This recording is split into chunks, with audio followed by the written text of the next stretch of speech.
into what can only be described as a big vending machine, remembering to get out of the car before it's whisked away. Hey, The Porsche had been there for a week. Wow. Hey guys, Todd here. So yeah, we're doing a Q&A. You want to come on? You guys can. I put a link in the chat. I put a link in there so you guys come on, hop on, talk with me if you want to. So that's what I'm gonna say. Right now, my work is right now. I should fix that in a second. Whoops, I had the wrong. Oops, that's the wrong card. I don't need to put that. Oops. I'm so sorry, guys. Wrong card. Let me change the card out real quick, guys. That's the wrong card. I do not want that card up. There we go. There we go, guys. Sorry about that. Wrong card, guys. That's not to say that cars don't get towed in Tokyo.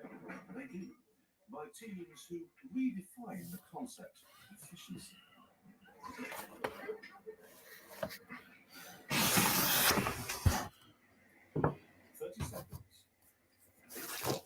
Wow, 30 seconds. They tow a car in 30 seconds. Wow.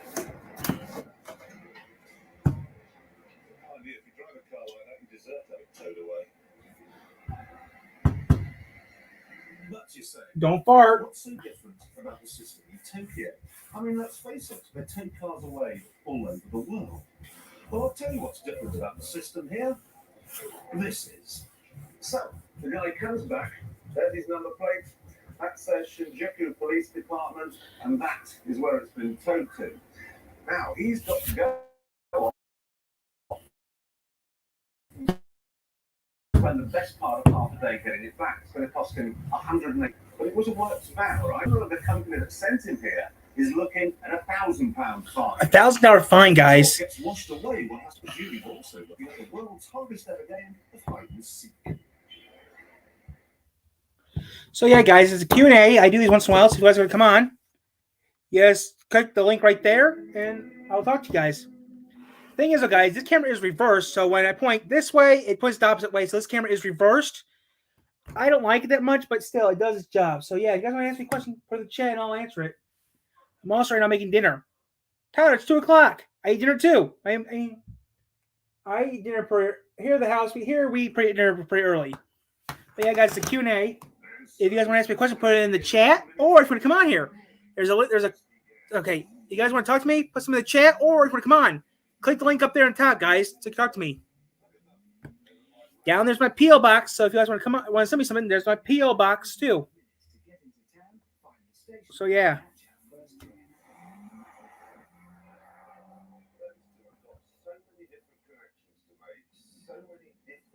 So yeah.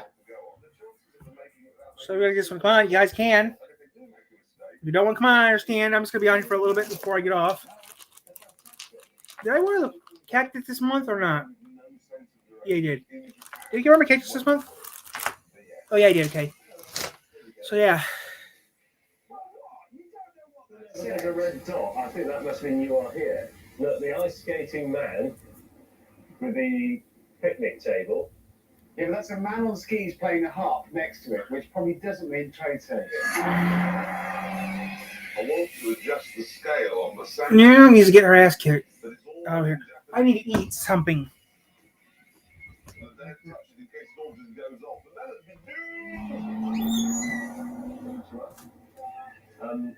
The station. There's, you see, all Japanese cars.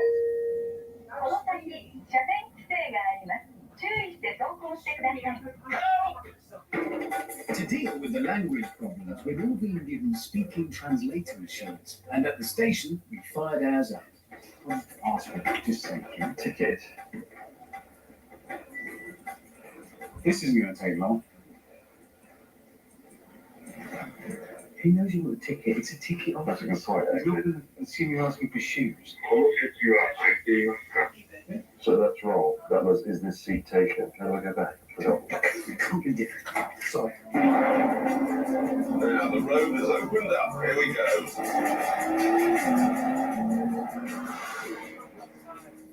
Don't try and match the symbols. I know you are. Okay, I've got a 3.8 litre twin turbocharged V6 engine, which produces. Actually, I have no idea how much horsepower because You're not going outside. Is handmade. It's around 470 brake horsepower.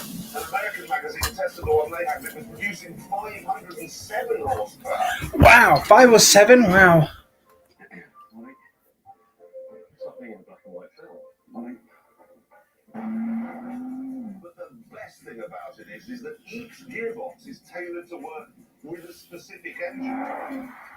This one wouldn't work in any other GTR. Not even NASA do that with the space shuttle. They're not standing around on this platform. There's a line. You have to walk through the lines onto the train. What a brilliant little train. Okay, here we go. The motorway network. Now we can be a bullet car. The Datsun would cross Japan by motorway, go through the center of Tokyo, under Tokyo Bay, and up a mountain road to the finish line. We would take 4 trains and a bus to the bay, cross it on a ferry, and then get to the finish on a cable car. Our route was almost 150 miles longer, but we would have no jams or delays. 87% of normal trains in Japan are on time, but for them, being late is anything over a minute behind time. So that's a late train, it's a minute. But in the UK, to be late, it's going to be over 10 minutes. And if trains aren't late, you get a free... Oh, hello. You want to come on? There is a chat. There's some link in the chat. You want to come on?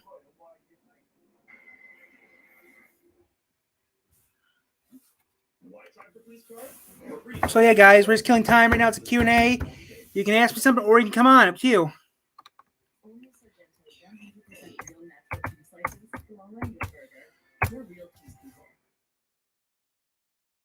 You guys want to come on? You guys come on, or you can come over here and ask me a question. I'm actually waiting for dinner to get made right now. So yeah, guys, I'm just killing the time.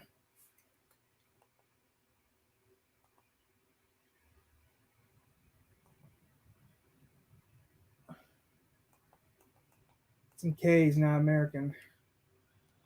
Hey guys, just killing time. Clear. Might be reading some stuff later, guys. Might read some B-stars later on today on the main channel. But right now, BattleBots. I just look for someone to watch because it's a boring day today. So 2 Moshos in the front of the field now, but that is Mosho leading, Mosho that has locked down 2 lockdown in fact, and in 14. Yeah. But again, Peugeot can be neat with their strategy. Two. Think about it. And I mean, as a punter, I'm thinking, okay, wait the 93 car in front. Episode. I'm just gonna. Episode. Yeah. Him to poke the hole in the air. Mythbusters. The 2 of them will go quicker together than for 94 to try and hold off the rest of the hypercar field. Number 6. So hey guys, just killing time, making dinner. That's what I'm doing it now.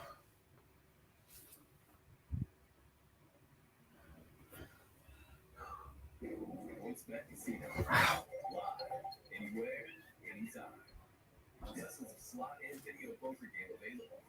And you can bring the casino to you with the top live dealer games. All within the PointsBet Sportsbook app. Enjoy easy deposits and quick withdrawals every time. New customers, download the PointsBet Sportsbook app today and use code CASINO to take advantage of up to $800 in free spins. PointsBet, your move. You're watching Discovery on Demand.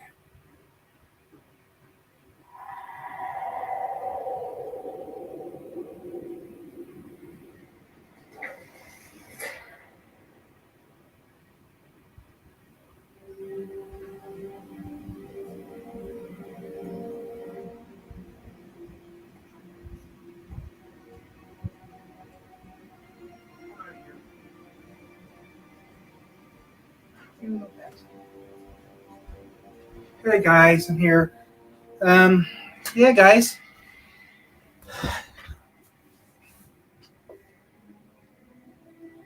I think I'm gonna cut this off and do dinner. But yeah, I'm gonna get off if no one's gonna be on here. Okay, there's one person on here.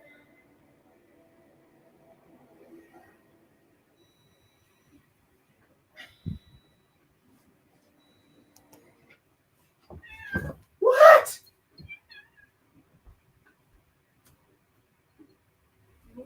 stop screaming. We're still at only one.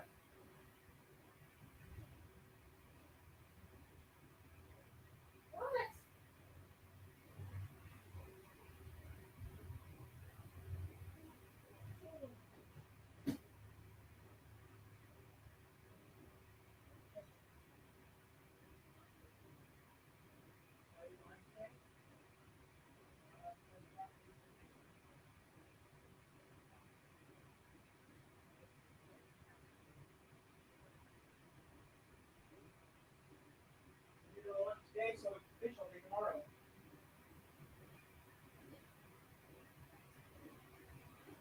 I need a tighter.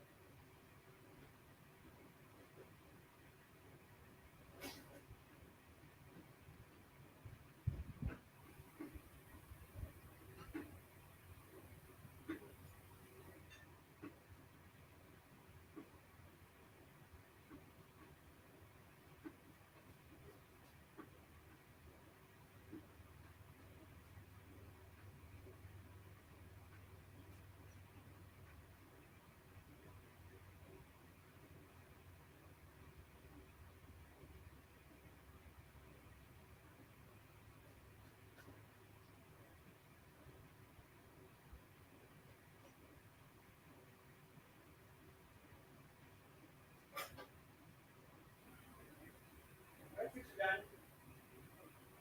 Right, next.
That's okay.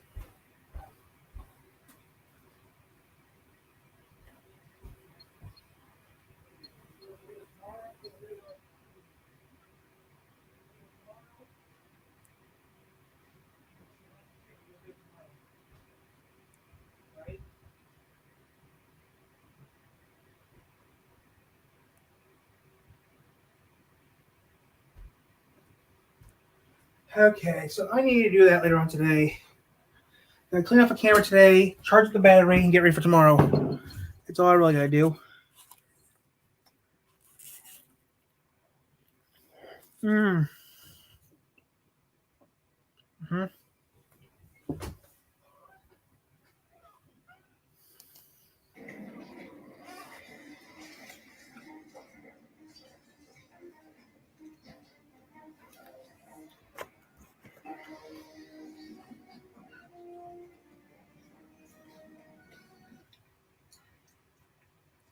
The Cubes at a 94 car going slowly down the inside. Here comes Giovinazzi. 17-3. Cameron says no, Giovinazzi can't get through. 17-3. Cameron 11 out of 10 for effort. And here comes Miguel Molina in the 50 car. Wicked snap as he gets on the power hand. Well, we've seen that earlier on in the race, well, the first lap of the race, just how costly that can be when you get a snap of oversteer in these damp conditions on slicks. Brilliant stuff from Dave Cameron, though. Okay. How is the Don't go second anymore. car slow away? And yet Yippee has gone from wherever he was at restart, 4th or 5th, he's leading. Mm. I mean, this is all about confidence. Mm. We see Johnny Rents YouTube. loop it around onto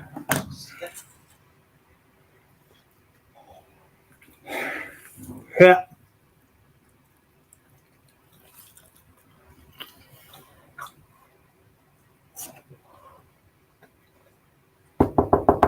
What?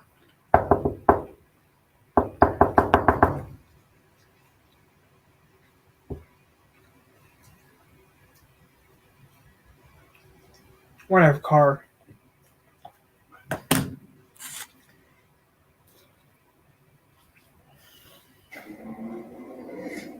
said I'd never join. Never how strong I was. Joining the Navy sounds crazy. Saying never actually is.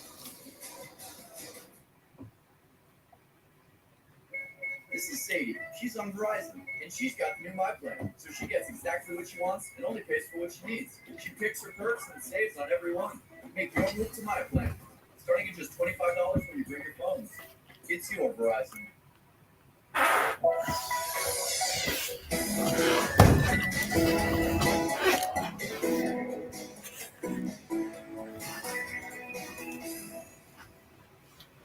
Hello and welcome to the fourth and final episode of Texas Technology History. Just as a recap, the whole point of this series was to show that Texas was home to many, if not most, of the early technology innovations of the computer age. In the first episode, we had a look at the old 3 Realms buildings and talked with a former employee, and then I managed to locate the old Dallas Semiconductor building where they used to make the old Dallas flagship, but discovered it had been torn down and replaced with a sports facility. In the second episode, we took a trip to Houston, and then I met up with Johnny Hemberger, and we had a look at the DeLorean factory in Elton, Texas. I managed to locate the original compact factory where the Ford War was manufactured, and we also had a quick look at the NASA facilities down there. And in the third episode, we took a road trip to San Antonio to look at the old data point factory and corporate headquarters. And this was the birthplace of the CRT-based terminal, microprocessor, and local area networks as we know them. Then we went to Austin and had a look at the current Dell facility, but then later managed to track down the original PCs Limited factory. We also had a look at the IBM facility there where they used to manufacture the Selectric typewriters and the IBM 5155 portable computer. And we looked at some of the old buildings for origin systems, but probably more interesting was seeing Richard Garriott's medieval village called Castleton, as well as the Necropolis geocache. And so that's all the stuff we've done so far. If you've missed any of those episodes, I recommend you go back and watch them. Now, I want to take a moment to talk about the Texas Instruments. Sure, they're known for things like the Speak and Spell, their calculators, and the TI-99 computer. Their main headquarters is right here in Dallas, next to the High Five, but they have quite a few other locations as well. But this location is somewhat significant because this is where Jack Kilby's office was. Kilby, of course, was the inventor of the integrated circuit, or as some people might refer to it, the microchip. And without this invention, most of the computers and technology as we know it wouldn't exist today. TI actually keeps a recreation of Jack Kilby's office in their headquarters with everything pretty much laid out exactly as it would have been in the 1960s. And they're still manufacturing integrated circuits here today. In fact, you can crack open almost any sort of computer or electronic device made over the last 40 years. There's a good bet you'll find at least a few parts that were manufactured by Texas Instruments. And if we go back to the 1980s, Texas Instruments was producing the TI-99 computers in their manufacturing plant in Lubbock, Texas. The building's still there, but I won't be taking a trip out there to see it. It's just too darn far. And of course, we had Tandy computers being manufactured in Fort Worth, while Apple was manufacturing computers nearby in Dallas. Compaq was pumping out IBM phones down in Houston, while IBM themselves were making portables over in Austin. And of course, more phones were being made in PCs Limited, otherwise known as Dell, just right down the road. We still had DataPoint going strong down in San Antonio, Atari manufacturing stuff over in El Paso, and a few other smaller companies like CompuAdd were also around at the time. So this is what the computer manufacturing scene in Texas looked like during the 1980s. And during the 1990s, the landscape changed a bit. What we had left was AST Computer, Compaq, and Dell, the 3 largest computer manufacturers building their computers here in Texas. But for the moment, I want to take us back to the Dallas-Fort Worth area. I've already shown you where Compaq and Dell were located, but what about AST? Well, there are actually 2 facilities in Fort Worth. The first one I'll tell you about was located at 1001 Northeast Loop 820 in what is now just called Northbrook Center. Currently, this place is split up into several smaller businesses now, but at the time, AST occupied this entire building. Now, for those who don't know or who may have forgotten, I actually worked for AST doing tech support for 3 years from 1996 to 1998. So every day for 3 years, I drove into this parking lot, parked my car, and then walked up those stairs to go into the building and check in through security. There were hundreds of people that worked in this building. A lot of them were tech support like me, but we also did warranty repairs here. So if somebody needed to send in their laptop for repair, this is where it went. We also did support here in this building for Tandy, Grid, and certain Samsung laptops. But no manufacturing was done here. That happened over at 2400 Western Center Boulevard. This building currently belongs to BNSF Railway and serves as their technology office building. Of course, before these buildings belonged to AST, they first belonged to Tandy. That's right, just a few years earlier, this building on Western Center Boulevard was building Tandy desktops, In fact, Tandy Radio Shack had a huge presence in the city of Fort Worth. Their main headquarters was located here in downtown at 150 Throckmorton Street.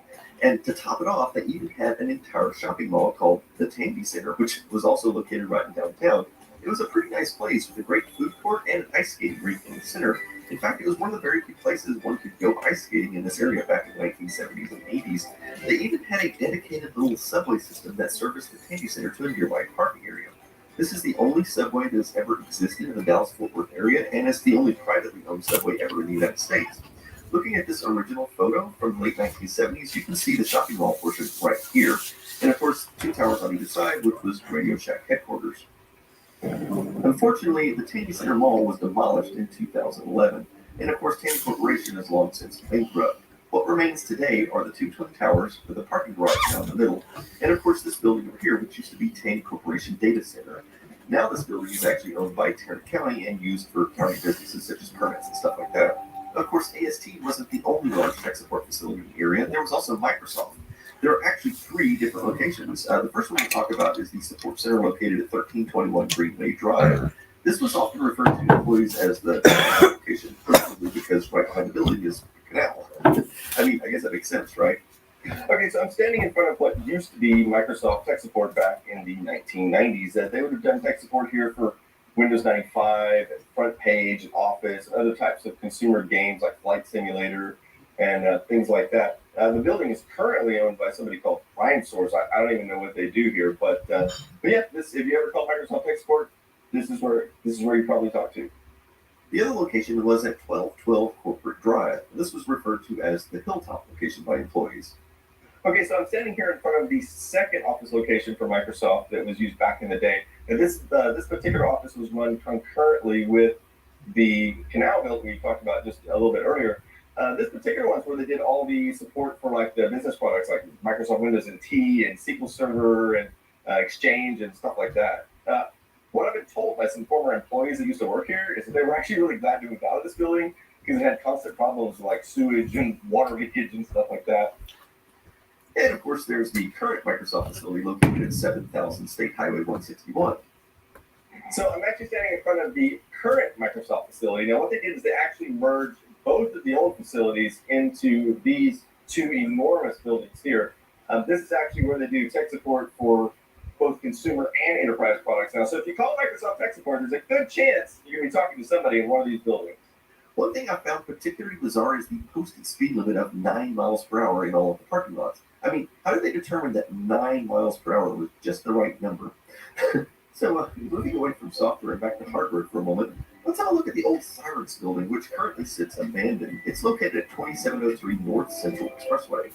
Okay, so here I am in front of the old Cyrix building. Now, this is actually probably one of the coolest looking buildings. I mean, the architecture of this building is really fascinating. This is but it looks like something definitely from the 60s, 70s, or 80s. It definitely looks like the type of building where there would have been some really incredible discoveries or